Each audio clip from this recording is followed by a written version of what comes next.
HTML tutorial basic tutorial আজকে part 4। তো এই ভিডিওতে আমরা HTML এলিমেন্ট নিয়ে আলোচনা করব। এখানে বলা আছে যে an HTML element is defined by a start tag, some content and an int tag। মানে একটা এলিমেন্ট মূলত তিনটা অংশ থেকে, হচ্ছে স্টার্ট ট্যাগ, তারপর কন্টেন্ট, তারপর হচ্ছে ইন্ট ট্যাগ। ঠিক আছে, তো এখন আমাদের এখানে একটা স্ট্রাকচার দেওয়া আছে যে ফার্স্টে আমরা লেস দেন গ্রেটার দেন সাইনের মাঝে প্রথমে ট্যাগ নেম, তারপর কন্টেন্ট, তারপর ইন ট্যাগের সময় লেস দেনের পর একটা স্ল্যাশ, তারপর ট্যাগ নেম, তারপর greater than sign. Okay, example of some HTML content এগুলো আমরা আগেও দেখছি। তারপর আমি 04.html নামে একটা ফাইল ক্রিয়েট করছি, সেখানে আমি HTML কোড লিখি। সাধারণত আমরা কী লিখতাম, প্রথমে লিখতাম ডক টাইপ, তারপর HTML, এটা হচ্ছে HTML ফাইল বোঝানোর জন্য। তারপর আমরা লিখতাম HTML যদি আমি একটা জিনিস দেখাই, যদি সাবনেটের একটা শর্টকাট আছে, যদি আমি HTML এখানে যদি ট্যাব প্রেস করি, তাহলে কিন্তু আমার HTML5 সব কিছু দিয়ে দেবে, যেরকম doc type HTML head tag, title tag, body, এই। ওকে, আমার এটা হচ্ছে HTML5 ডিফাইন করার জন্য। তারপরে HTML ট্যাগ শুরু হয়েছে, এই হচ্ছে ইন ট্যাগ। তারপরে হেড ট্যাগ শুরু হয়েছে, তার মাঝখানে কন্টেন্ট, হেড ট্যাগের মধ্যে আরও অনেকগুলো ট্যাগ। তারপরে টাইটেল, এটা ধরুন একটা এলিমেন্ট, তো element start tag, in tag, মাঝখানে কন্টেন্ট সাপোজ ABC।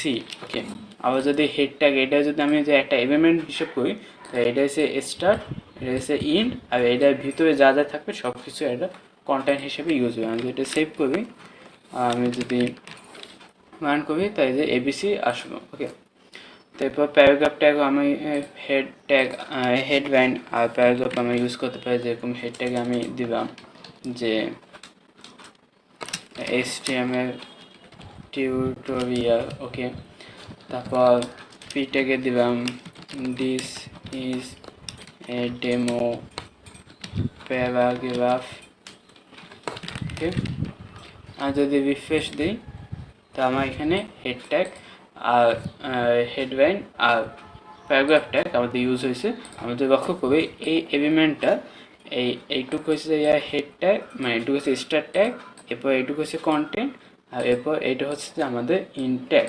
ওকে, তো এইটার মধ্যে একটা HTML এলিমেন্ট, তো এই জায়গায় দেখা যাচ্ছে যে স্টার্ট এলিমেন্ট, কন্টেন্ট, তারপর হচ্ছে ইন ট্যাগ। তো আমাদের তিনটা দেখাইতে আছে, তো এটা নিয়ে আমরা একটু পরে বলি। তারপর হচ্ছে নেক্সটেড HTML ট্যাগ।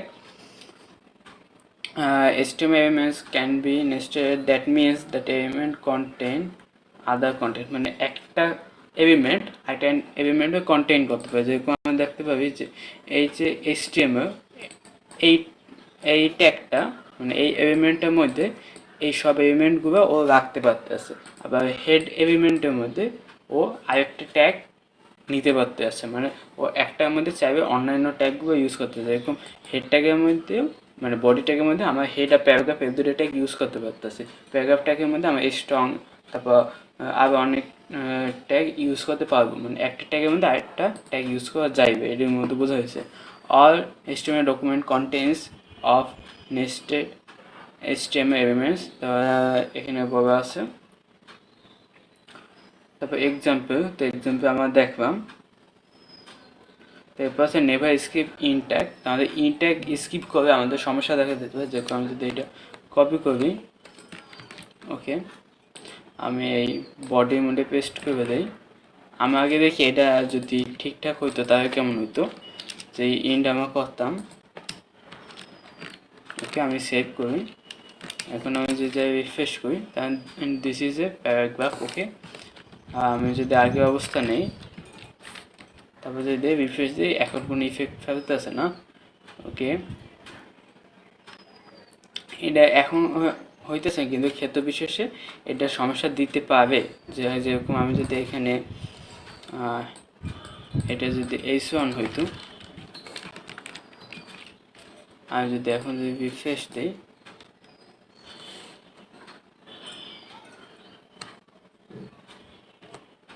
তবে কিন্তু আমাদের এটা প্যারাগ্রাফ দেখানোর কথা, আর এটা H1 দেখানোর কথা, কিন্তু আমাদের এটাও প্যারাগ্রাফ H1 হয়েছে। তার জন্য আমাদের ইন্ট ট্যাগটা আমাদের দিতে হবে, নাহলে আমাদের সমস্যা দেবে।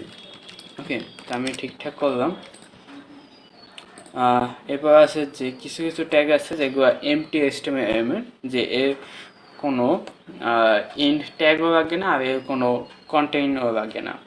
ওকে, যেরকম এই বিআর ট্যাগটা উপরে এখানেও দেখাইছে, যেরকম এই বিআর ট্যাগের এলিমেন্ট কন্টেন্ট নান আর ইন ট্যাগও নান, মানে এর কোনো কন্টেন্ট থাকবে না আর এর কোনো ইন ট্যাগও থাকবে না। যেরকম আমি যদি বিআর ট্যাগ এখানে আমি যদি একটা লাইন ব্রেক করতে চাই, তাহলে আমি বিআর দিলাম। ওকে, লাইন ব্রেক করতে চাই, তো আমি এখানে রিফ্রেশ দিয়ে একটা লাইন ব্রেক করবো।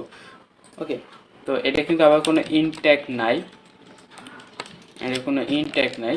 তারপর আমার সাথে এটা মাঝখানে আরেকটা ব্রেক দিতে পারি, যেরকম আরেকটু ফাঁকা বেশি দিছে, তো এভাবে আমরা লাইন ব্রেক করতে পারি।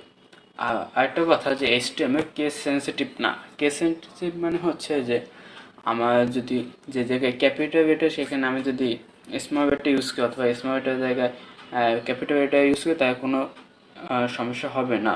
যেরকম পি যদি আমরা ক্যাপিটালে লিখি, যেরকম এই পিটাকে পি তো সব, আমি তো এটা যে ক্যাপিটাল পি লিখি আর এটা যদি ক্যাপিটাল পি লিখি, তাহলে দেখি কোনো ইফেক্ট পড়ে কি না, না সেমই কিন্তু। তবে আমরা যদি শুধু একটা পি বড় আর একটা পি ছোট, তাহলে কিন্তু কোনো সমস্যা হইতেছে না। তো আমাদের HTML কেস সেন্সিটিভ না, এই জিনিসটা আমাদের মাথায় রাখতে হবে। ঠিক আছে, আমরা যদি বড় হাতে বেটা বা ছোটো হাতে বেটা ইউজ করি, এতে কোনো সমস্যা হইবে না। বাট ছোটো হাতে স্মল বেটাটাই বেশি ইউজ হয়। যেরকম এখানে একটা দেওয়া আছে যে at W schools we always use lowercase tag names. কি ট্যাগ নেমের ক্ষেত্রে আমরা ওয়ার্কেস সাধারণত ইউজ করি বেশি। তো HTML এলিমেন্টস মূলত আমরা এগুলো নিয়ে আলোচনা করছি। তো পরের ভিডিওতে আমরা HTML অ্যাট্রিবিউট নিয়ে আলোচনা করব। তো আজকের ভিডিও এই পর্যন্তই।